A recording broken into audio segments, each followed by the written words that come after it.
பலன்கள் சேனல் சார்பாக தங்களை அன்புடன் வரவேற்கிறோம். இன்றைய நம் காணொளியில் காண விரும்புவது திருமணமாகாத பெண்கள் செய்ய வேண்டிய பூஜைகள் மற்றும் பரிகாரங்கள் அனைத்தையும் பற்றி விரிவாக இந்த காணொளியில் பார்க்கலாம். மறக்காமல் ஒரு சப்ஸ்கிரைப் செய்யவும். நம் வீட்டில் உள்ள பெண் பிள்ளைகள் சரியான வயதில் திருமணம் நடைபெறாமல் இருப்பார்கள். நாம் பல்வேறு கோயில்களுக்கு சென்று பல்வேறு பரிகாரங்கள் பூஜைகள் அனைத்தையும் செய்திருப்போம். மேலும் தனிப்பட்ட முறையில் தங்களால் முடிந்த அளவு அவர்களுக்கான மணமகன்களை தேடும் பணியில் வேகமாக செய்து கொண்டே இருப்போம். எப்பொழுது அவர்களுக்கு திருமணம் நடக்கும் என்ற எண்ணம், ஒரு ஏக்கம் மனதில் பெற்றோர்களாகிய மனதில் இருந்து கொண்டே இருக்கும். இவர் பெரும் கவலை நிலையை ஏற்படுத்தும். அவர்களும் அதனால் சோர்ந்து போகக்கூடிய நிலைமை ஏற்படும்.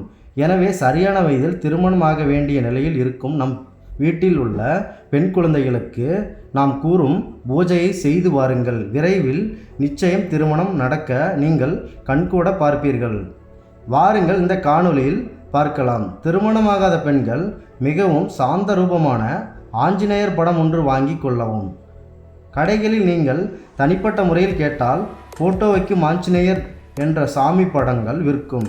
கடையில் கேட்டால் கொடுப்பார்கள். அந்த சாமி படத்தினை வாங்கி வந்து தங்களுக்குரிய நாள் ஒன்றை தேர்ந்தெடுத்து கொண்டு பூஜை அறையில் கிழக்கு முகமாக அமர்ந்து ஸ்ரீராமரையும் சீதாவையும் மனதில் பூஜித்து அனுமன் காயத்ரி அல்லது அனுமன் மூலமந்திரம் அல்லது அனுமன் ஸ்ரீராம ஜெயராம் ஜெய ஜெயராம் என்ற இந்த நாமங்களை, இந்த மந்திரத்தை மனதை ஒருநிலைப்படுத்தி அமைதியாக உச்சரிக்கவும்.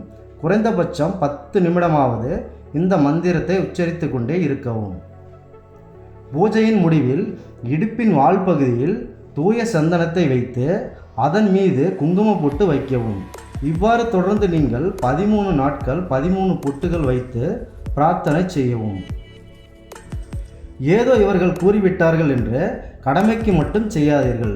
மனதில் ஒரு நல்ல அன்போடு அனுமனை நன்றாக மனதில் நினைத்து நம்பிக்கையோடு செய்ய வேண்டும். இவ்வாறு செய்து வாருங்கள்.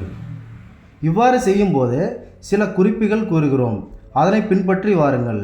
பூஜையின் போது துளசி மட்டுமே உபயோகிக்க வேண்டும். வேற எந்த ஒரு பூவையும் எக்காரணம் கொண்டும் உபயோகப்படுத்தக்கூடாது. அப்படி உபயோகிப்பதால் உங்களுடைய வேண்டுகோள் நிராகரிக்கப்பட்டதாகவே ஆகிவிடும். எனவே துளசியை மட்டும் பயன்படுத்துங்கள். அடுத்து பூஜை நீங்கள் செய்து முடிக்கும்போது 13 உளுந்த வடை செய்து சாமி படத்திற்கு நிவேதனம் செய்யவும். அதற்கடுத்து பூஜை ஆரம்ப நாளில் சர்க்கரை பொங்கல் நிவேதனம் செய்யவும். மற்ற நாட்களில் வாழைப்பழம் நிவேதனம் செய்யவும். வடை எண்ணெயில் செய்ததாக இருக்க வேண்டும். மேலும் ஒரு சிறிய பாத்திரத்தில் நீர் விட்டு அதில் துளசியை போட்டு கொஞ்சம் பச்சை கற்பூரம் சேர்த்து தீர்த்தமாக உபயோகிக்கவும். இந்த நிலையில் இந்த குறிப்புகளை நீங்கள் தினசரி முறையாக ஸ்ரீ அனுமன் உள்ளன்போடு வணங்கி வாருங்கள். கண்டிப்பாக உங்கள் வீட்டில் உள்ள திருமண வயதில் உள்ள பெண்களுக்கு உறுதியாக திருமணம் நடக்கும் என்பதில் எந்த ஒரு சந்தேகமும் இல்லை. இந்த பரிகாரங்களை மேற்கொண்டு சரியான வயதில் திருமணமாகாத பெண்கள் திருமணம் இந்த பரிகாரங்கள் செய்ய பின்னர் நடந்தது உண்மை. எனவே பெற்றோர்கள் இந்த காணொளியில் பார்த்து கொண்டு இருந்தால் தங்கள் வீட்டில் உள்ள பெண்களை இந்த பரிகார முறையில் இந்த குறிப்புகளை செய்ய வைத்து ஸ்ரீ அனுமன் அவர்களின் அருளை பெறுமாறு தங்களை அன்புடன் கேட்டுக்கொள்கிறோம்.